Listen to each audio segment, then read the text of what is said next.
สงขลาเมืองสงขลาอันที่เป็นพญาเมกาฮะในเมืองไทยทีหนึ่งค่ะเนาะรัตยาบัตรเรียาเนี่ยก็ว่าค่ะเนาะ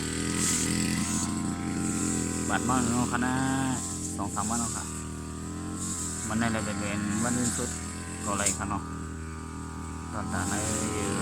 ติดบัตรเยอะรับไม่พวกไหนค่ะเนาะบัตรมั่งคนนี้ค่ะ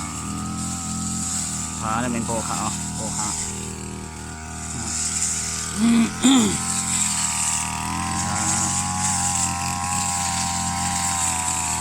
มันหกหนาค่ะหกหนามาสงครามมันโจมดีกว่ามาโดยพวกขนมสงคราม